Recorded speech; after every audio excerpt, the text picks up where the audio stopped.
श्रीराम समर्थ. श्रोते हो, आपण ऐकत आहात श्री गोंदवलेकर महाराज यांचे प्रवचन. आपण भगवंताचे झालो तर सुखी हो. आपल्याला साधायचे काय हे ध्यानात धरले पाहिजे.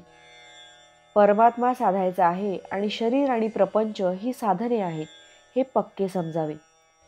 आपण साधनाला साध्य आणि साध्याला साधन मानतो, म्हणून आपले चुकते. एका गृहस्थाला मुलाबाळांसह मुंबईला जायचे होते. आता आगगाडीत बसायला मिळेल या आनंदात मुले गाडीत बसली, पण मुंबईत जाण्यासाठी गृहस्थ गाडीत बसला. गाडीतून उतरताना मुलांना वाईट वाटले, त्या गृहस्थाला नाही तसे वाटले. वशिष्ठांनी रामाला सांगितले की रामा, तू प्रपंचात वागताना अंतर्यामी निसंग राहा. मी देह नसून आनंदरूप आत्मा आहे, निसंग आहे, ही दृढ भावना ठेवून प्रपंच करावा. जमीन सोडून कुणाला राहता येत नाही, त्याप्रमाणे प्रपंच कुणालाच टाकता येत नाही. पण त्यात राम करता मानून वागणारा तो पारमार्थिक, मी करता असे मानून वागणारा तो प्रापंचिक. मी करता असे म्हणूनही जर प्रपंच दुःखरूप राहतो, सुखरूप होत नाही, तर त्याचा करता मी नाही हे सिद्धच झाले. प्रपंच हा अर्धवटच आहे, पूर्ण फक्त राम आहे. मिठाचे पोते कितीही धुतले तरी त्याचा खारटपणा जात नाही, तसे प्रपंचाचे आहे. म्हणून परमार्थ हे ध्येय ठेवून सुलभ असे साधन जे नामस्मरण ते अखंड करावे. प्रपंचात आपण किती कष्ट करतो, तितका मोबदला मिळत नाही, तरीही कष्ट करतो. परमार्थात तसे नाही. परमार्थात जितका जितका करावा तितके तितके समाधान अधिकाधिक असते. आयुष्यभर प्रपंच केला तर मृत्यूसमयीही प्रपंच साठवेल, म्हणून प्रपंचाचा हव्यास धरू नये. प्रपंचातल्या वस्तू आज न उद्या जाणार हे जाणून त्यांच्याबाबत अलिप्तपणाने वागावे. ही वृत्ती अभ्यासाने आणि वारंवार विचाराने वाढवावी.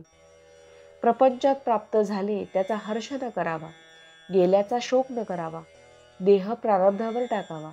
हे साधायला एक मोठी परिणामकारक आणि सोपी युक्ती आहे. आपण रामाचे व्हावे, राम ठेवील तसे समाधानाने राहावे. हे सर्व विश्व आणि अखिल प्रपंच ईश्वराचा आहे, तो ज्याचा त्याला देऊन टाकून मोकळे व्हावे. सर्व ईश्वराचे आहे, माझे काही नाही असे समजणे म्हणजे ईश्वरार्पण करणे आहे. आपण भगवंताचे झालो तर सुखी हो, नाही तर दुःखी हो. धान्यातले दगड, माती, पाकड निवडून बाजूला काढून धान्य जे सार ते घ्यावे. त्याचप्रमाणे अहंकाराचे खडे, महत्वाची माती आणि विकारांचे पाकड आत्मस्वरूप परमार्थात मिसळल्याने दुःखरूप प्रपंच होतो. ते प्रपंचातून निवडून टाकले म्हणजे जे उरेल ते सारे सुखच. भावार्थ, रामा, सर्व तुझेच आहे, तू देशील ते घेईल अशी भावना ठेवावी. यानेच अत्यंत समाधान होते. जानकी जीवन स्मरण जय जय राम. महारुद्र हनुमान की जय. समर्थ रामदास स्वामी महाराज की जय. सब संतन की जय. श्री अनंत कोटि ब्रह्मांड नायक राजाधिराज सच्चिदानंद सद्गुरु श्री ब्रह्म चैतन्य महाराज की जय. जय जय रघुवीर समर्थ. आता आपण 13 वेळा नामस्मरण करूया. श्रीराम जय राम जय जय राम. श्रीराम जय राम जय जय राम.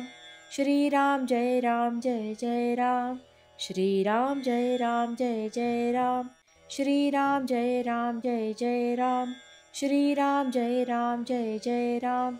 श्रीराम जय राम जय जय राम. श्रीराम जय राम जय जय राम. श्रीराम जय राम जय जय राम. श्रीराम जय राम जय जय राम. श्रीराम जय राम जय जय राम. श्रीराम जय राम जय जय राम. श्रीराम जय राम जय जय राम. जय श्रीराम.